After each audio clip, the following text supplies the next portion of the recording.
నమస్కారం, ఘంటారావానికి స్వాగతం. ముందుగా ప్రధానాంశాలు. హైదరాబాద్ ఎల్బీ నగర్ లో మహేష్ అనే వ్యక్తి దారుణ హత్య.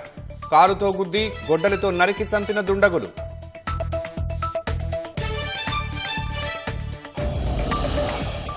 మేడిగడ్డ కుంగుబాటుపై ప్రభుత్వానికి విజిలెన్స్ తుది నివేదిక. సీకెండ్ ఫైల్స్ నిర్మాణంలో వైఫల్యం వల్లే 7వ బ్లాక్ కుంగిందని వెల్లడి. 18 నెలల్లో 24 మందిని బలి తీసుకున్న బెట్టింగ్ యాప్స్. ఐపీఎల్ సీజన్ ప్రారంభంతో పోలీసుల నిఘా ఏర్పాట్లు.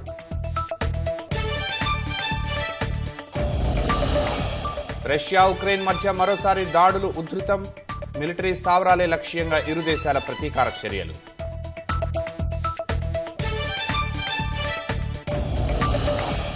ముందస్తు ఎన్నికలకు సిద్ధమైన కెనడా కొత్త ప్రధాని మార్క్ కార్నీ. ఏప్రిల్ 28న ఫెడరల్ ఎన్నికలు నిర్వహించే అవకాశం.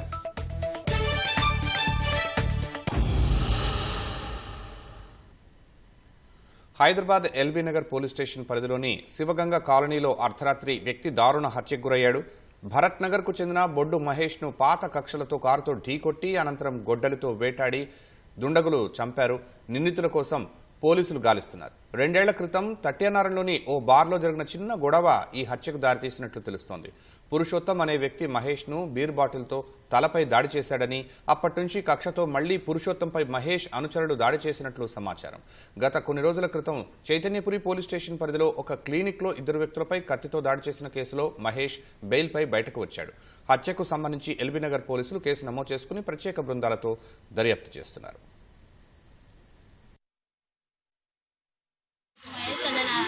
మర్డర్ చేసి ప్లాన్ ప్రకారం మూడు రోజుల నుంచి ప్లాన్ ప్రకారం తనని కార్లు వెంబడించి తనని ప్లాన్ ప్రకారం చంపేశారు సార్. అది వచ్చేసి పగిళ్ళ పురుషోత్తం, ప్రభ, నాగార్జున, సందీప్, చిలుకు రూపేందర్, ప్రభ, రామ్ వీళ్ళు వెనుక చిలుకు ఉపేందర్ ఉండు. తన ప్రకారం తను చెప్తుంటే వీళ్ళు చేసి మా అన్నని కావాలనే చంపేసారు సార్. వీళ్ళు ప్లాన్ ప్రకారమే చంపేసారు. మీకు దండం పెడతా, మా అన్న ఒక్కడే ఉండు సార్. వాడు నాకు లేకుండా చేసాడు సార్. లేకుండా చేసిండు.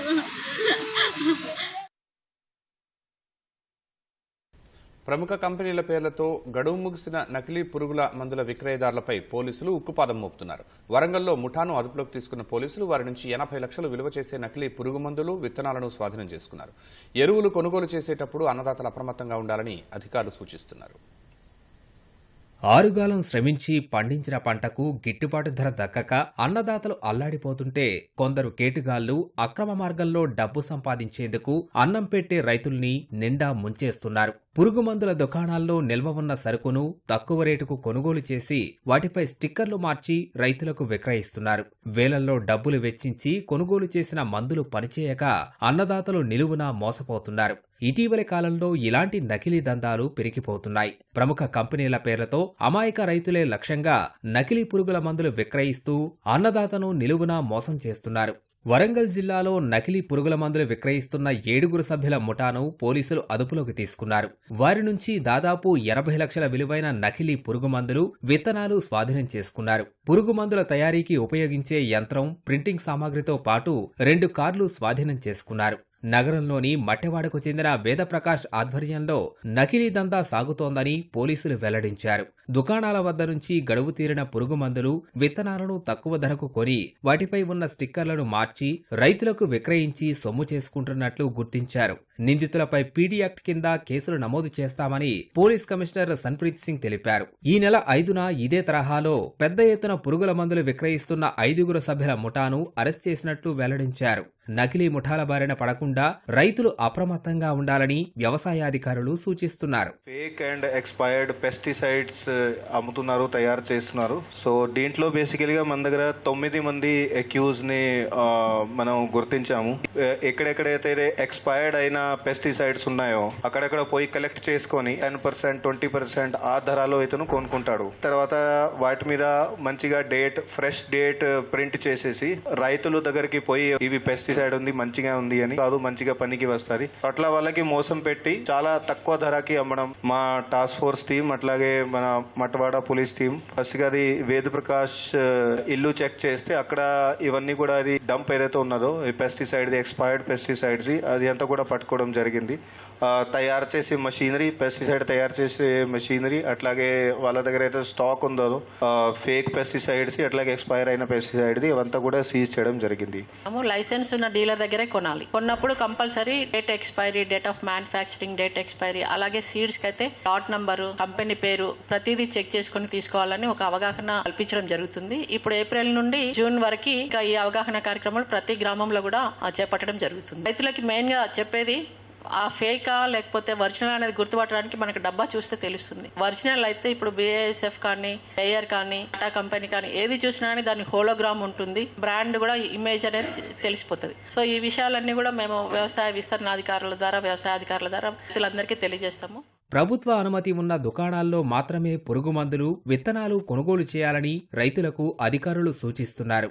ఎలాంటి అనుమానం ఉన్నా జిల్లా అధికారులను సంప్రదించాలని కోరుతున్నారు. రాష్ట్ర వ్యాప్తంగా సంచలనం సృష్టించిన ఫోన్ ట్యాపింగ్ కేసులో ముందస్తు బెయిల్ మంజూరు చేయాలని ప్రధాన నిందితుడిగా ఉన్న SIB మాజీ చీఫ్ ప్రభాకర్ రావు హైకోర్టులో పిటిషన్ దాఖలు చేశారు. 65 ఏళ్ల సీనియర్ సిటిజన్ గా అనారోగ్యంతో బాధపడుతున్నట్లు పేర్కొన్నారు. నాలుకపై ట్యూమర్ రావడం వల్ల పలు శస్త్రచికిత్సలు చేయించుకుంటున్నానని, అందుకు తరచూ వైద్య పరీక్షలు అవసరమన్నారు. ఫోన్ ట్యాపింగ్ కు సంబంధించి గత ఏడాది మార్చి 10న కేసు నమోదు కాగా ప్రధాన నిందితుడిగా తప్పుగా ఇరికించారని పేర్కొన్నారు. తాను అరెస్టు నుంచి తప్పించుకునేందుకు పారిపోయానంటూ దర్యాప్తు సంస్థ కింది కోర్టు నుంచి నాన్ బెయిలబుల్ వారెంట్ పొందినట్లు తెలిసి వైద్యం కోసం అమెరికా వెళ్లినట్లు కోర్టులో మెమో దాఖలు చేశానన్నారు. 2023లో డిసెంబర్లో రాజీనామా చేసి 3 నెలలకు వైద్యం కోసం అమెరికా వెళ్లానని, ఈలోపు పోలీసులు ఎవరూ తనను సంప్రదించలేదన్నారు. తనకు ఏ రాజకీయ పార్టీతో సంబంధం లేదని పేర్కొన్నారు.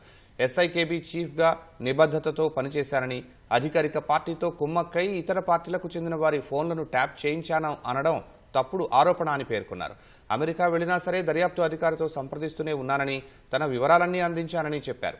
దర్యాప్తునకు సహకరించడానికి సిద్ధంగా ఉన్నానని, ఆ కేసులో అరెస్టు చేయదలిస్తే ముందస్తు బెయిల్ మంజూరు చేయాలని ప్రభాకర్ రావు హైకోర్టును కోరారు.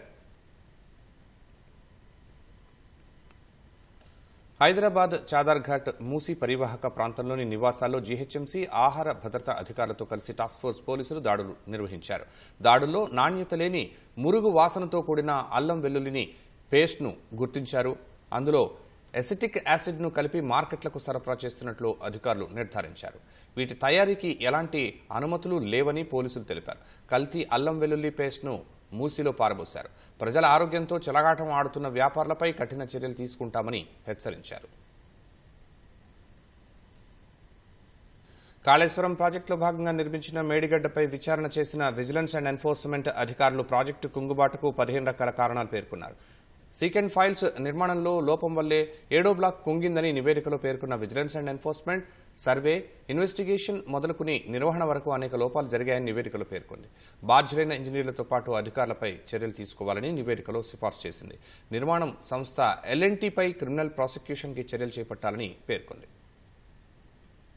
మేడిగడ్డ బ్యారేజీ వైఫల్యానికి సర్వే, ఇన్వెస్టిగేషన్ మొదలుకొని నిర్వహణ వరకు అనేక అంశాలు కారణమని, మొత్తం 15 రకాలు గుర్తించామని విజిలెన్స్ అండ్ ఎన్ఫోర్స్మెంట్ పేర్కొంది.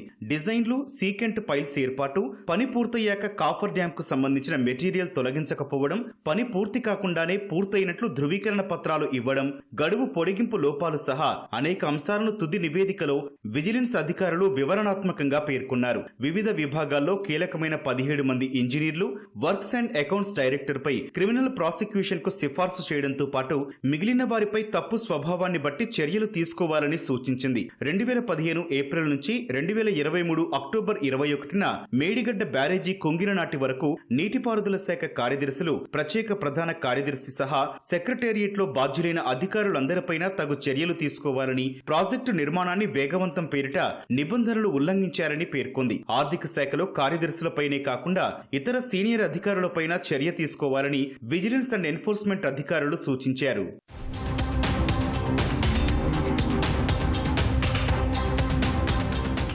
సరైన పరిశీలన లేకుండానే రెండోసారి సవరించిన అంచనాను రాష్ట్ర స్థాయి స్టాండింగ్ కమిటీ SLSC ఆమోదించిందని విజిలెన్స్ నివేదిక పేర్కొంది. తొలుత సవరించిన అంచనాలో చెప్పిన వాటిని రెండోసారి సవరించిన అంచనాలో పేర్కొన్న సంబంధిత చీఫ్ ఇంజనీర్ ను SLSC ప్రశ్నించలేదని స్పష్టం చేసింది. ఆపరేషన్స్ అండ్ మెయింటెనెన్స్ మాన్యువల్ తయారీలో వైఫల్యం చెందారని, పర్యవేక్షణ లోపించిందని తెలిపింది. రాష్ట్ర స్థాయి స్టాండింగ్ కమిటీలోని సభ్యులందరిపైన క్రిమినల్ ప్రాసిక్యూషన్ కు సిఫార్సు చేసింది. అలైన్మెంట్ ఆమోదం, ఫీల్డ్ ఇన్వెస్టిగేషన్ లేకుండానే డ్రాయింగ్లను CDOకు పంపారని, పంపు నీటిని తీసుకునే కనీస నీటి మట్టానికి చెందిన మోడల్ స్టడీస్ సపోర్ట్ లేకుండానే బ్యారేజీ పూర్తి స్థాయి నీటి మట్టాన్ని నిర్ణయించారని వివరించింది. ప్రభుత్వంపై ఆర్థిక భారం పడేలా అనేక నిర్ణయాలు తీసుకున్నట్లు, పనులన్నీ పూర్తి కాకుండానే నీటి నిల్వకు అనుమతించారని, CDO ఆదేశాలు పాటించలేదని, సీకెంట్ ఫైల్స్ నిర్మాణాన్ని పర్యవేక్షించలేదని, ఇలా అనేక అభియోగాలను ప్రాజెక్టు ENCగా పనిచేసి పదవీ విరమణ చేసిన వెంకటేశ్వర్లపై నమోదు చేసింది. Quality control, operations and maintenance విభాగాలు ఎలా వైఫల్యం చెందాయో వివరంగా పేర్కొంది. అన్ని అంశాలను సమగ్రంగా పేర్కొన్న విజిలెన్స్ అందుకు బాధ్యులైన అధికారులను గుర్తించింది. 17 మంది అధికారులపై క్రిమినల్ ప్రాసిక్యూషన్ కి సిఫార్సు చేసిన విజిలెన్స్ అండ్ ఎన్ఫోర్స్మెంట్ 22 మందిపై చర్యలు తీసుకోవాలని పేర్కొంది. అందులో పదవీ విరమణ చేసిన వారిపై సవరించిన పెన్షన్ రూల్స్ ప్రకారం చర్యలు తీసుకోవాలని విజిలెన్స్ సూచించింది.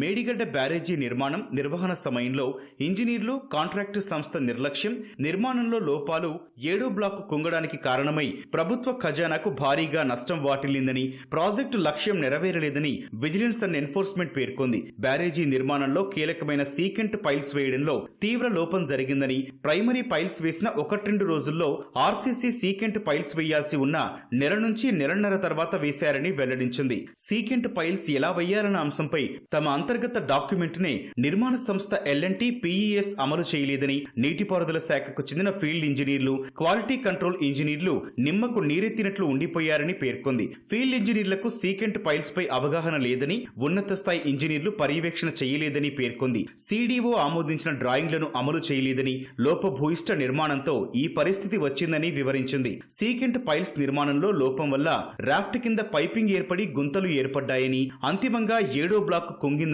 విజిలెన్స్ తుది నివేదికలో స్పష్టం చేసింది. మేడిగడ్డ బ్యారేజీ కుంగడానికి నిర్మాణ సంస్థ చర్యలు కారణమని, ప్రభుత్వ ఖజానాకు భారీ నష్టం వాటిల్లడానికి కారణమైందని పేర్కొంది. 2021 డ్యామ్ సేఫ్టీ చట్టం, PDPP చట్టం 1984, PC యాక్ట్ 1988, IPCలోని 120B, 336, 409, 418, 423, 426 ప్రకారం సంస్థపై క్రిమినల్ ప్రాసిక్యూషన్ కు చర్యలు తీసుకోవాలని నీటిపారుదల శాఖ ముఖ్య కార్యదర్శికి సిఫార్సు చేసింది. మేడిగడ్డ 7వ బ్లాకు స్థానంలో కొత్తది నిర్మించడానికి అయ్యే వ్యయాన్ని నిర్మాణ సంస్థ నుంచి వసూలు చేయాలని సూచించింది. క్రిమినల్ ప్రాసిక్యూషన్ కు సిఫార్సు చేసిన 17 మంది ఇంజనీర్లపైన ఈ చట్టాల ప్రకారమే చర్య తీసుకోవాలని సూచించింది.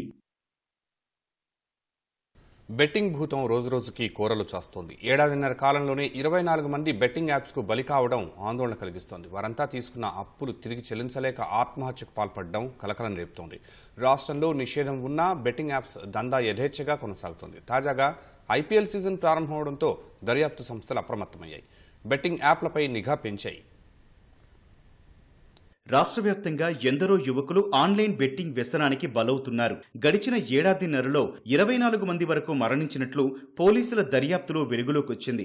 IPL సీజన్ ప్రారంభం కావడంతో ఆన్లైన్ బెట్టింగ్ దందా మరోసారి రెక్కలు తొలుగుతోందనే ఊహ ఆందోళన గురిచేస్తోంది. తొలుత సరదా కోసం మొదలైన ఆన్లైన్ గేమింగ్ కొద్ది రోజుల్లోనే అప్పుల ఊబిలోకి నెట్టే మహమ్మారిగా మారుతోంది. 10వ తరగతి చదివే పిల్లల నుంచి మొదలుకొని జీవితంలో స్థిరపడిన సాఫ్ట్వేర్ ఇంజనీర్ల వరకు ఈ మహమ్మారి బారిన పడి సర్వం కోల్పోతున్నారు. బెట్టింగ్ కోసం కుటుంబ సభ్యులు సన్నిహితుల వద్ద అప్పులు చేయడం, అవి సరిపోక రుణ యాప్ ద్వారా భారీ వడ్డీకి రుణాలు తీసుకుంటున్నారు. బెట్టింగ్ యాప్ల మోసాల లోతు తెలియక సొమ్మంతా ఊడ్చేసుకుంటున్నారు. చివరకు తీసుకున్న అప్పు తిరిగి చెల్లించలేక ప్రాణాలు కోల్పోతున్నారు.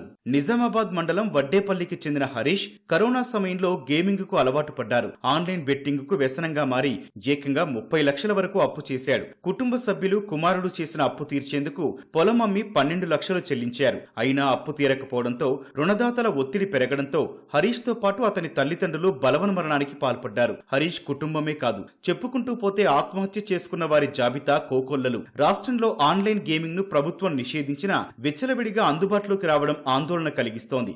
జియో ఫెన్సింగ్ సాంకేతికత ద్వారా బెట్టింగ్ వెబ్సైట్లు వినియోగించకుండా సైబర్ సెక్యూరిటీ బ్యూరో పర్యవేక్షిస్తోంది. జియో ఫెన్సింగ్ కఠినమైన కేవైసీ నిబంధనలు పాటించని చట్టాలను ఉల్లంఘించే గేమింగ్ ప్లాట్ఫామ్లపై చర్యలు తీసుకుంటామని అధికారులు చెబుతున్నారు. గ్రామీణ ప్రాంతాల్లోని యువకులు యథేచ్ఛగా యాప్లను డౌన్లోడ్ చేసేస్తున్నారు. ఆన్లైన్ బెట్టింగ్ మహమ్మారికి యువత బలవుతున్నా పోలీసుల దర్యాప్తు యాప్ల నిర్వాహకుల వరకు వెళ్లట్లేదనే వాదనలు వినిపిస్తున్నాయి. విదేశాల్లో నుంచి అప్లికేషన్లు నిర్వహిస్తుండటంతో దర్యాప్తునకు ఆటంకం కలుగుతోందని పోలీసులు చెబుతున్నారు. ఇలాంటి యాప్లపై చర్యల కోసం కేంద్ర హోంశాఖకు నివేదిక పంపే పనిలో టీజీసీఎస్బీ నిమగ్నమైంది. విదేశాల నుంచి అక్రమంగా నడుస్తోన్న 357 ఆన్లైన్ వెబ్సైట్లని బ్లాక్ చేయించడం సహా 2400 బ్యాంకు ఖాతాలు జప్తు చేసి 126 ఖాతాలను స్తంభింపచేసింది. మరో 166 మ్యూల్ ఖాతాలని బ్లాక్ చేయించింది. బాలీవుడ్, టాలీవుడ్ ప్రముఖులు, క్రికెటర్లు, సామాజిక మాధ్యమ ఇన్ఫ్లుయెన్సర్ల ప్రభావంతో యువత దారి తప్పుతుండటంతో కేంద్రం చర్యలకు ఉపక్రమించింది. అలాగే మరో 700 ఆఫ్షోర్ ఈ గేమింగ్ కంపెనీల కార్యకలాపాలపై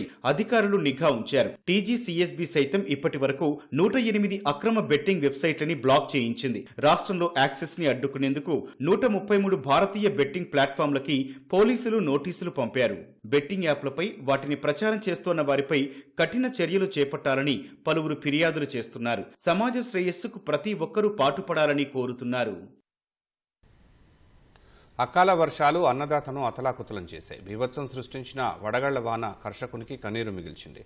పొట్ట దశలో ఉన్న వరి నేలపాలైంది. మార్కెట్ యార్డుల్లోని మొక్కజొన్న, ధాన్యం బస్తాలు తడిసి ముద్దయ్యాయి. కుండపోత వర్షానికి మామిడి పూత రాలింది. నష్టపోయిన పంటకు పరిహారం ఇచ్చి ఆదుకోవాలని రైతులు ప్రభుత్వాన్ని కోరుతున్నారు.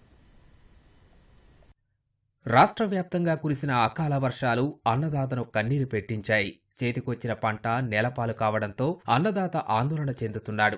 ఉత్తర తెలంగాణలో ఈదురుగాలులు, వడగళ్లవాన అల్లకల్లోలం సృష్టించాయి. నిజామాబాద్ జిల్లా ధరపల్లి, సిరికొండ, ఇందలవాయి మండలాల్లో విచిత్ర పరిస్థితి నెలకొంది. మొన్నటి వరకు భూగర్భ జలాలు అడుగంటిపోయి రైతులు భగీరథ ప్రయత్నం చేసి పంటల్ని కాపాడుకుంటే ఇప్పుడు అకాల వర్షాలతో కాస్తో కూస్తో పండిన పంట నేలపాలైంది. కొన్ని చోట్ల పిడుగులతో కూడిన వర్షం ప్రజలను భయభ్రాంతులకు గురిచేసింది. ఈదురుగాలుల బీభత్సానికి కరెంటు వైర్లు తెగి విద్యుత్ సరఫరాకు అంతరాయం ఏర్పడింది. ఎన్నడూ లేని విధంగా పూతకొచ్చిన మామిడి రాలిపోయిందని రైతన్నలు దిగులు చెందుతున్నారు. 6 ఎకరాలన్నర వేసిన నేను పంట. వడగళ్ల వానతోని మొత్తం రాలిపోయిన వడ్లు. ఇక్కడైతే ఏం లేదు. మరి ఏం నష్టపరిహారం ఇస్తారు మాకు ఏంది అనేది ఇంకా ఏం తెలియలేదు. ఎంత ఇచ్చినా ఇప్పుడు మాకైతే నిండది. ఎట్లా అంటే ఇప్పుడు మాకు పంట చేతికైతే లక్షల పంట అది అని వాళ్ళు ఏమి ఇవ్వాలనో ఎట్లా ఇవ్వాలనో చూస్తే బాగుంటదని. కరెంటు లేక అట్లా బాధ, నీళ్లు లేక ఇట్లా బాధ. మాడికి పైపులు వేసుకుంటా వారించుకుంటా ఎడిసే పెడితే అది ఇప్పుడు వచ్చి 6 కాలంలో 1 గంట లోపల మొత్తం రాలగొట్టేసింది. రాలగొట్టిన దానికి ఇప్పుడు నష్టపరిహారము ఏమన్నా ప్రభుత్వము ఆదుకుంటారా లేదా? మీరు 3 సంవత్సరాలు పడ్డాయి, మంచిగా పడ్డాయి రాళ్ళు. ఇది పడుడే స్టార్టింగ్ రాలగొట్టేసింది. అధికారులు అత్తరు గింతే చెప్తారు పోతారు. సంగారెడ్డి జిల్లాలో ఉరుములు మెరుపులతో కూడిన వర్షం దాదాపు గంటసేపు ఏకధాటిగా కురిసింది. భారీ వర్షానికి రోడ్లు జలమయమయ్యాయి. వాహనదారులు, పాదచారులు ఇబ్బంది పడ్డారు. జహీరాబాద్లో ప్రధాన రహదారులు సహా అంతర్గత దారులన్నీ జలమయమయ్యాయి. మునిపల్లి, జరసంగం, బదేరా గ్రామాల్లో వడగళ్లవాన దంచికొట్టింది. ఈదురుగాలులతో పలు ప్రాంతాల్లో కరెంటు నిలిచిపోయింది. సిద్దిపేట జిల్లాలోని పలు ప్రాంతాల్లో ఎడతెరిపి లేకుండా కురిసిన వర్షానికి రోడ్లన్నీ కాల్వల్ని తలపించాయి. వ్యవసాయ మార్కెట్ యార్డ్లో మొక్కజొన్న, ధాన్యం బస్తాలు పూర్తిగా తడిసిపోవడంతో అన్నదాతలు ఆందోళన చెందుతున్నారు. కామారెడ్డి జిల్లా గాంధారి మండలంలోని పలు గ్రామాల్లో కురిసిన వడగళ్ల వానకు మొక్కజొన్న పంట నేలకొరిగింది. మొత్తం నష్టం అయిపోయింది మామిడి తోట. నిన్నటి సంది నాలుగు సంది ఏడుసుడు వడ్ల పొలాల మీదకి వచ్చి చేన్లకు వచ్చి అమ్ముదామన్నా మార్కెట్ లో ఎవరు తీసుకోరు. 10-15-20 రోజులకైతే ఏమన్నా ఇన్ని సగం ధర అన్నచ్చు. ఇప్పుడు రూపాయి రాదు పరిస్థితి. 6 కాలం పండించిన పంట అయ్యో ఒక్కసారి నేలపైకి రాలిపోయింది. నీసము పసిలో అట్లు కూడా రాలిపోవడం జరిగింది. మొన్నటి దాకానేమో ఎండిపోయిన పంటలు అంటే నీళ్ళు అందక పంట ఎండిపోయింది. ఇప్పుడేమో కనీసం ఉన్న పంట కనీసం కాపాడుకొని పరిస్థితి లేక వడగళ్ల వాన వచ్చి మొత్తము నీళ్ళపోయినాయి. వడగళ్ల వాన ఒక్కసారి వచ్చి ఒక అరగంట లోపల మొత్తం కొన్ని 300 ఎకరాల దాకా నాశనం చేసింది. దయచేసి ప్రభుత్వానికి మేము వినియోగించుకునేది ఏంటంటే మన రైతులకు నష్టపరిహారం ఇవ్వాలని వారిని నేను కోరుకుంటున్నాను. ప్రభుత్వం వెంటనే పంట నష్టాన్ని అంచనా వేసి పరిహారం అందించి ఆదుకోవాలని రైతులు విజ్ఞప్తి చేస్తున్నారు.